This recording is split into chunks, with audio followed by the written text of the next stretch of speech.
우리 그리스도인들에게 있어서 신앙생활의 중심이라고 한다면 단연 예배가 중심일 것입니다.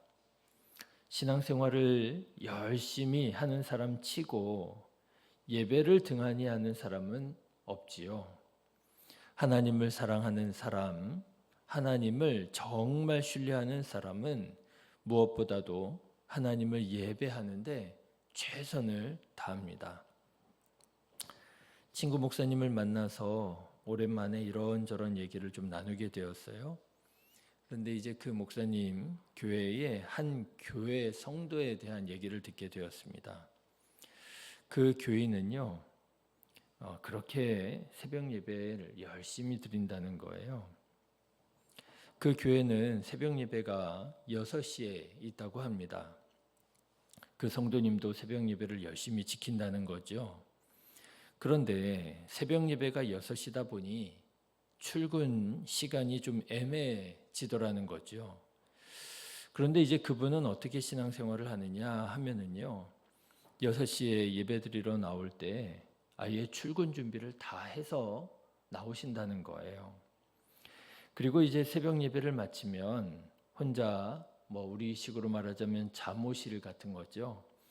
잠옷실에 상을 펴고 앉으셔서 성경책을 이렇게 읽다가 출근 시간이 되면 이제 교회에서 바로 출근을 하신다고 하는 겁니다. 그런데 그분이 누구냐 하면은요, 우리나라 공기업의 임원이신데 자산을 한 해에 20조를 운용하는 분이라고 그래요. 20조면 어마어마한 자산이 아니겠습니까? 공기업의 임원 얼마나 바쁘겠습니까?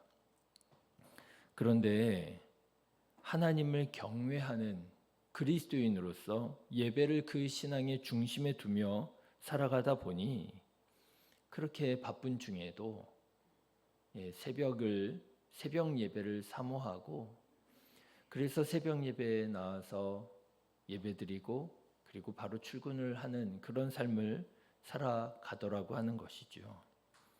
사랑하는 성도 여러분, 예배가 우리 삶의 기준이 되고 예배가 우리 삶의 초점 되시기를 주님의 이름으로 축원합니다. 내 삶의 기준이 예배에 있느냐, 내 삶의 초점이 예배에 있느냐 두고 예배를 내 삶의 기준으로 삼고 드리는 예배와 그럴 수도 있고 바쁘면 어쩔 수 없고 내 삶의 기준이 예배에 두지 않은 예배는 확연히 다를 것이에요. 자, 그렇다면 여러분은 이렇게 우리 신앙생활의 기준이 되고 초점이 되어야 할 예배가 무엇이라고 생각하십니까? 보통 우리는 예배라고 하면 뭔가 격식 있게 인도자의 인도를 따라서 엄숙하게 참여하는 것을 떠올리게 되지요. 그리고 보통 그 격식이 있는 시간은 찬양으로 시작해서 기도 그리고 하나님의 말씀을 듣는 것을 우리가 예배라 그런 흐름으로 우리가 예배를 드리는 것이라 생각하게 됩니다. 맞죠. 그럴 수밖에 없는 것이 예배라고 하는 것이 한 장소에 많은 사람들이 모이다 보니 자칫 혼란스러워지기가 쉽잖아요. 그러니 서로 조심하기 위해서라도 격식을 차리게 되고요. 사람들이 무엇을 어떻게 하는지 몰라 당황하지 않도록 편안하게 예배에 참여할 수 있도록 익숙한 순서로 진행하게 됩니다. 그러다 보니 자연스럽게 찬양과 기도 그리고 말씀이라고 하는 흐름 가운데서 우리가 예배를 드리게 되지요. 만일에 이런 흐름이 조금이라도 벗어나게 된다면 우리는 예배를 드릴 때 무척 당황하게 될 것이고요. 예배에 집중하기가 쉽지 않을 것입니다. 그리고 우리는 보통 예배라고 하면은요, 어떤 생각을 하느냐? 은혜 받는다라는 생각을 하게 됩니다. 예배를 통해서 오늘 참 큰 은혜 받았다 이런 생각을 하고요. 예, 맞지요? 우리는 예배를 통해서 하나님께서 우리를 얼마나 사랑하시는지를 새롭게 깨닫게 되고요. 나를 향하신 하나님의 사랑을 깨닫게 될 때 우리는 은혜 받는 경험을 하게 되지요. 채워지는 경험을 하게 되는 겁니다. 누려지는 경험을 하게 되는 것이지요. 자, 그렇지만 여러분, 지금까지 제가 말씀드린 이런 예배는 어디까지나 우리들 인간적인 입장에서의 예배를 말씀드렸습니다. 성경에 예배란 찬양과 기도 그리고 말씀이라 라고 하는 말씀이 없어요. 우리가 보통 가지고 있는 그런 관념, 예배를 통해서 은혜 받는다 라고 하는 이런 생각은요, 우리가 전통적으로 그렇게 경험되어 온 것이고 그렇게 지켜온 것이지, 여러분, 그것은 사실 예배의 본질이라고 말하기가 어렵습니다. 찬양과 기도와 말씀이라고 하는 이런 흐름조차도요, 어쩌면은 다른 전통을 가지고 있는 다른 신앙의 교단도 있을 수 있어요. 여러분, 그러면 예배는 뭐냐? 예배는 본질적으로 뭐냐라고 한다면 저는 이렇게 말씀드리고 싶습니다. 하나님께서 우리를 지으신 목적을 따라서 하나님 아버지께 우리가 기쁨을 드리는 것, 이것이 예배의 본질이라고 하는 것이지요. 우리는 자주 하나님께서도 감정이 있다는 사실을 잊어버립니다. 하나님을 마치 어떤 고도의 원리나 지고지순한 어떤 질서나 가치, 또는 하나님을 어떤 관념, 사랑이시라, 하나님은 사랑이시라 이렇게 말씀을 하니까 어떤 관념으로 생각하는 경향이 있습니다. 그러다 보니까 예배조차도 어떤 방식과 절차라고 생각하게 되는 것이지요. 그런데 여러분, 성경을 보시면은요, 예수님의 가르치심을 생각해 보면 하나님께서 감정이 있는 인격적인 분이라고 하는 사실을 우리가 금방 알게 됩니다. 예수님께서 하나님을 우리에게 아버지라고 소개해 주셨잖아요. 너희는 하늘에 계신 우리 아버지께 기도해라. 하나님 아버지, 우리가 그렇게 부르잖아요. 여러분, 이게 무슨 말이겠습니까? 하나님께서는 우리를 보실 때 아버지와 같은 마음, 아버지와 같은 감정으로 우리를 보고 계신다라고 하는 것 아니겠어요? 그래서 성경에 보면 실제로 하나님의 감정을 드러내는 말씀들이 많이 나옵니다. 하나님께서 슬퍼하실 때가 있더라고요. 우리가 하나님의 말씀을 지키지 않고 순종하지 않고 하나님의 뜻에서 어긋날 때 하나님 슬퍼하시고요. 또 하나님 질투하실 때가 있으시더라고요. 우리가 하나님보다 다른 것을 더 사랑할 때 하나님 질투하시고요. 그뿐이십니까? 하나님 분노도 하시고요. 하나님 기뻐하시고요. 하나님께서 만족하시고요. 하나님께서 때로는 우리를 긍휼히 여기사 동정하시고요. 우리를 연민하시고요. 그리고 개역 한글판 성경에 보면은요, 하나님께서 후회하셨다 이런 표현도 나와요.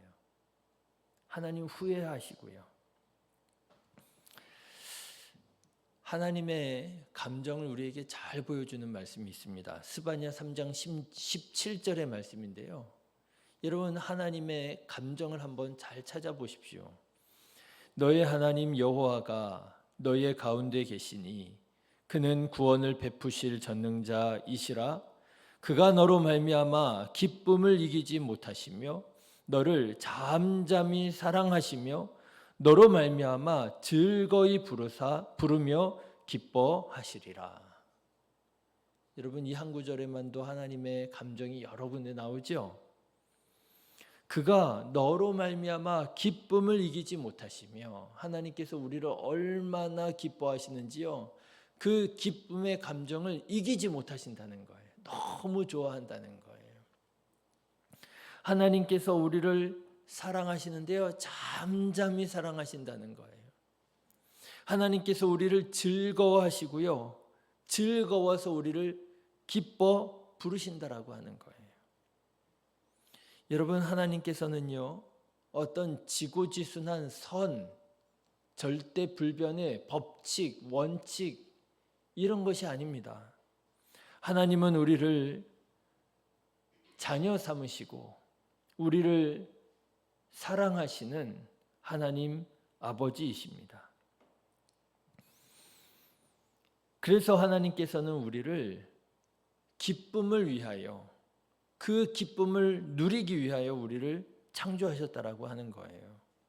오늘 말씀을 한번 보십시오. 오늘 우리가 같이 읽은 본문의 말씀을 보면 하나님께서 창세 전에 우리를 기쁨을 위하여 지으셨다 말합니다. 곧 창세 전에 그리스도 안에서 우리를 택하사 우리로 사랑 안에서 그 앞에 거룩하고 흠이 없게 하시려고 그 기쁘신 뜻대로 우리를 예정하사 예수 그리스도로 말미암아 자기의 아들들이 되게 하셨으니 이는 그가 사랑하시는 자 안에서 우리에게 거저 주시는 바 그 은혜의 영광을 찬송하게 하려는 것이라.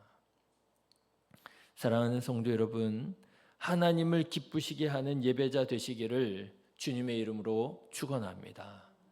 그것이 하나님께서 우리를 지으신 목적이시고요, 그것이 하나님께서 무엇보다도 기뻐하시는 일이라고 하는 거예요. 하나님을 기쁘시게 하려고 뭔가 억지로 하기보다 우리가 하나님을 기뻐하는 것, 그것이 바로 하나님께서 가장 기뻐하시는 예배일 것입니다. 오늘 말씀을 준비하는 중에 문득 제 아들이 생각이 났습니다. 여러분, 자녀들이 언제 그렇게 예뻐 보이십니까? 자녀들이 언제 그렇게 예쁜가 생각해 보면은요, 자녀들이 무슨 큰 돈을 가지고 와서 막 그래야 예뻐 보이는 게 아니잖아요. 물론 뭐 돈 갖고 와서 아빠 용돈 쓰세요 하면 또 더 예뻐 보일 수도 있겠지만, 여러분, 자녀들이 언제가 그렇게 가장 예쁠까 생각해 보시면은요, 저는 그런 것 같아요. 저를 아이들이 좋아할 때, 저를 아이들이 기뻐할 때, 그때가 그렇게 기쁜 것 같아요. 여러분 다 그런 경험 있으시죠? 밖에서 열심히 일을 하고 이제 집으로 돌아왔습니다. 그런데 집에 있던 아이들이 아빠 왔다, 엄마 왔다 이러면서 막 뛰어나와 가지고요, 아빠 막 이러면은요, 참 밖에서 피곤하고 힘들었던 그런 복잡한 감정들, 그런 느낌들이 정말 이렇게 씻은 듯이 없어지잖아요. 감사하게도 제가 뒤늦게 셋째, 넷째까지 보게 돼서 제가 요즘에 집에 들어가면 신원이 신유가 그래요. 제가 문을 열고 띡띡띡 하고 탁 문을 열고 들어가면은요, 신원이 신유가 아빠 왔다 그러면서 달려 나옵니다. 그리고 제가 이제 신발을 벗기 전부터도 저한테 막 와가지고요, 저를 막 끌어안고 아빠 왜 이렇게 늦으셨어요? 막 이런 얘기를 하거든요. 뭐가 그렇게 좋은가 생각해 보면은요, 아이들이 뭘 저한테 갖다 주고 뭘 해줘서가 아니라 아이들이 저라는 사람을 좋아할 때, 나를 좋아하고 나를 기뻐할 때, 그때 그렇게 좋더라고요. 엄마들도 마찬가지지요. 엄마들이 몸이 아파서 힘들어하고 있을 때 아이들이 엄마 어디 아파요? 어디 주물러 드릴까요? 그러면 뭐 이제 끝나는 거잖아요. 고사리 같은 손으로 정말 이렇게 주물러 주면 뭐 딱히 무슨 뭐 치료사, 안마사들이 해주는 것처럼 그렇게 시원하진 않아도 마음이 그렇게 좋은 거잖아요. 말 나온 김에 조금 더 말씀을 드리자면은요, 제 핸드폰이 조금 오래됐어요. 그리고 제가 사용하는 이 아이패드도 액정이 금이 갔습니다. 그런데 저도 이제 나이가 들어가는 모양이에요. 예전 같으면 최신폰으로 바꿔야 되고요. 예전 같으면 패드 이거 액정도 금이 갔는데 새로 사야 되겠다 이런 생각을 할 텐데요. 그런 생각이 좀 잘 안 들어요. 이제는 뭐 핸드폰 굳이 바꾸나 이런 생각 들고요. 뭐 작동 잘 되는데 그런 생각 들고요. 그래서 뭐 불편하면 좀 불편한 대로 살면 되지 하고 잘 안 바꿉니다. 그런데 우리 신원이가 자꾸만 저한테 그래요. 아빠, 제가 핸드폰 사드릴까요? 이래요. 제 패드 이제 금이간치로 사용을 하잖아요. 그럼 자꾸 그래요. 아빠, 제가 패드 사드릴까요? 세뱃돈 받고 이제 그 세뱃돈 받은 거 야 갖고 와라 해가지고 자기 이름 통장 만들어가지고 거기다 넣어주거든요. 그러면 자기가 세뱃돈 받을 때에는 분명 큰 돈을 받았으니 이게 이제 자기 통장에 큰 돈이 들어갔다 이거예요. 자기 통장이 무슨 뭐 어마어마하게 뭐 들어간 걸로 생각하는 거죠. 아빠 핸드폰 사드릴까요? 아빠 패드 사드릴까요? 자기가 무슨 재벌인 줄 알아요. 아니라고 괜찮다 계속 얘기를 해도요. 계속 얘기를 해요. 아빠 핸드폰 사드릴까요? 패드 사드릴까요? 그래서 나중에는 좀 귀찮아지더라고요. 그래서 제가 그렇게 얘기했어요. 신원아, 마음은 고마운데 아빠가 돈이 없어서 못 사는 게 아니야. 아직 쓸만해서 안 바꾸는 거야. 나중에 그렇게 얘기했습니다. 허세를 제가 또 탁 날렸죠. 아빠 가진 게 돈밖에 없어.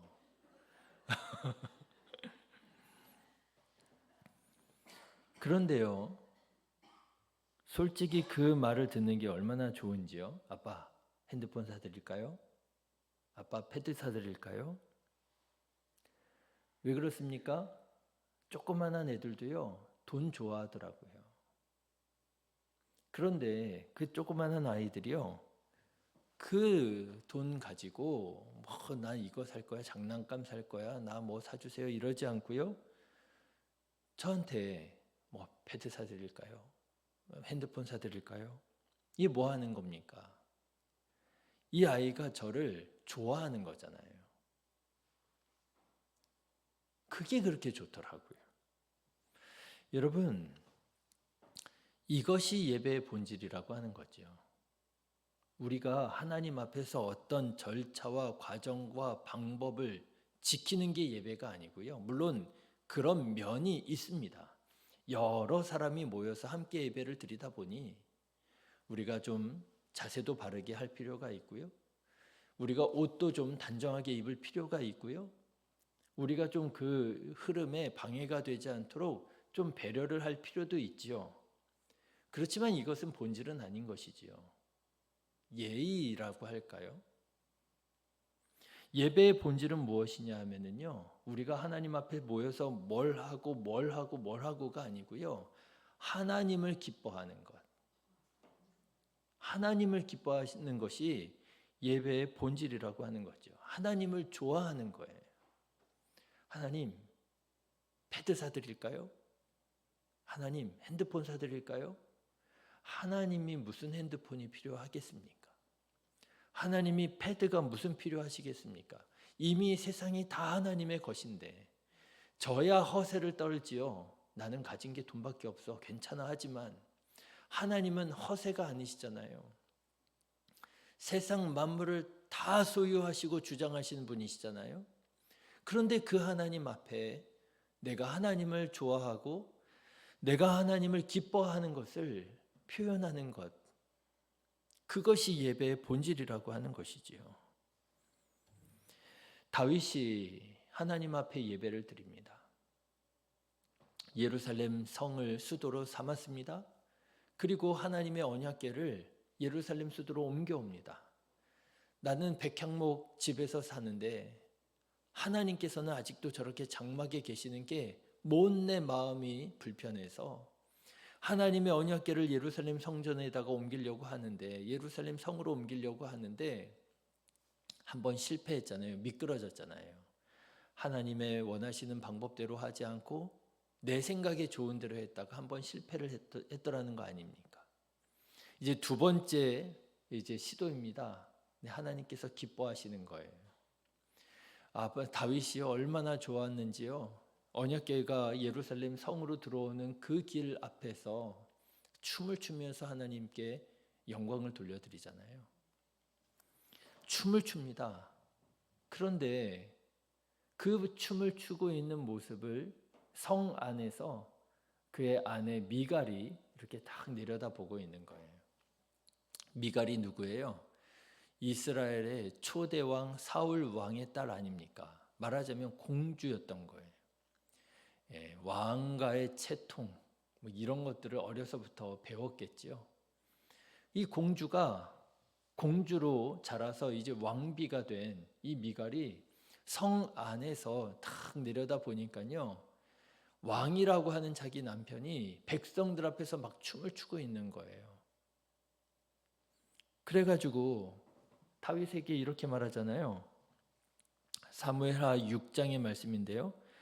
다윗이 자기의 가족에게 축복하러 들어오매 너무너무 기쁜 그 시간을 마치고 이제 자기 가족 축복하려고 띡띡띡 비밀번호 누르고 문을 열고 들어왔습니다. 이제 축복하려고 하는 거예요. 그런데 사울의 딸 미갈이 나와서 다윗을 맞으며 이르되 이스라엘 왕이 오늘 어떻게 영화로우신지 방탕한 자가 염치 없이 자기 몸을 드러내는 것처럼 오늘 그의 신복의 계집종의 눈 앞에서 몸을 드러내셨도다. 핀잔을 줍니다. 비아냥거려요. 왕이 채통도 없이 그게 뭡니까? 이런 거예요. 마음이 얼마나 상했을까요? 하나님 앞에 기뻐하면서 예배하고 그 기쁜 마음 가지고 이제 가족들 축복하려고 집에 들어왔더니요. 아빠 오셨다. 아빠 왜 이렇게 늦으셨어요? 이러면서 환영하는 것이 아니라 아주 채통이 그냥 대단하십니다. 백성들 앞에서 그렇게 춤추고 아주 이런 식으로 핀잔을 받았으니 마음이 얼마나 상했겠습니까? 다윗이 미갈에게 이렇게 대답하지요. 다윗이 미갈에게 이르되 이는 여호와 앞에서 한 것이니라. 나 하나님이 좋아서 나 하나님이 기뻐서 그렇게 한 건데 나 너 보라고 한 거 아닌데 나 백성들 보라고 한 거 아닌데 왜 말을 그렇게 하냐 말이지요. 여러분, 우리는 어떤 마음으로 예배를 드리고 있습니까? 미갈 같은 마음으로 예배를 드리고 있습니까? 예배는 그래도 이렇게 하는 거야. 순서가 안 맞아? 잘못됐네 예배가. 여러분, 별로 중요하지 않은 것 가지고 혹시 미갈처럼 따지고 문제 삼고 비아냥거리고 있지는 않습니까? 아니면 다윗처럼 그 예배의 본질, 내가 하나님을 기뻐하고 내가 하나님 앞에서 춤추고 내가 다른 사람들 보여주려고 하는 게 아니라 내가 하나님 앞에서 하나님 보여드리려고 예배를 드리는, 내가 예배를 통해서 은혜 받기보다 내가 예배를 통해서 하나님께 영광 돌려드리는, 하나님을 기쁘시게 하는 예배를 드리고 있습니까? 바라기는 하나님을 기뻐하며 예배하는 예배자 되시기를 주님의 이름으로 축원합니다. 예수님께서 요한복음 4장에서 이런 말씀하셨어요. 여러분 너무나도 잘 아시지요? 아버지께 참되게 예배하는 자들은 영과 진리로 예배할 때가 오나니 곧 이때라. 아버지께서는 자기에게 이렇게 예배하는 자들을 찾으시느니라. 하나님은요, 하나님을 기뻐하며 예배하는 자들을 찾고 계신다는 거예요. 제가 감리교 신학대학교 다닐 때 신학대학교 안에 있는 예배실, 신학대학교니까 당연히 예배실이 있겠죠. 예배실 앞에 보면 위에 헬라어로 이렇게 써져 있었어요. 그게 이 말씀이었습니다. 하나님은 예배하는 자들을, 영과 진리로 예배하는 자들을 찾으시느니라. 여러분, 찬양이 음정이 되어서는 안 되겠습니다. 찬양이 노래여서는 안 되겠습니다. 찬양이 기쁨이어야 되겠습니다. 기쁨으로 찬양하십시오. 여러분, 기도가 주문이 되어서는 안 되겠습니다. 탄식과 한탄이 되어서는 안 되겠습니다. 여러분, 기쁨이 되기까지 기도하십시오. 기쁨이 되기 전에 한탄하고 탄식하다가 집에 돌아가지 마시고요.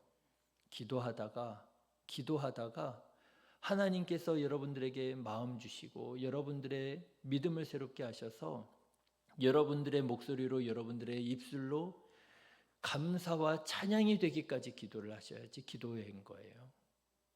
탄식만 하지 마시고요. 주문 외우다 돌아가지 마시고요. 여러분, 기쁨으로 기도하시기까지 기도하시기를 바랍니다. 여러분, 하나님의 말씀을 아멘으로 순종하시기를 주님의 이름으로 축원합니다. 여러분, 하나님의 말씀이 교리가 되어서는 안 되겠어요. 교조가 되어서는 안 되겠습니다.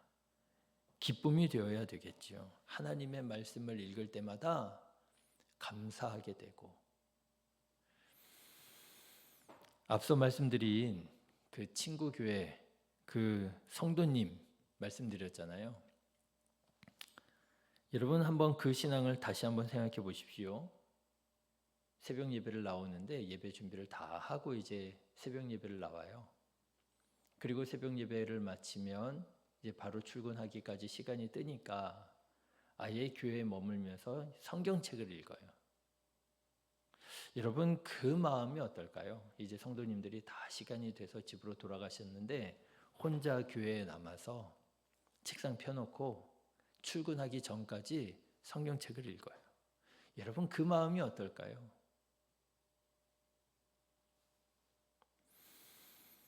그 마음이 하나님의 말씀을 기대하고 하나님의 말씀을 기뻐하는 그런 마음이 아닐까요? 하나님, 오늘 나에게 말씀해 주십시오.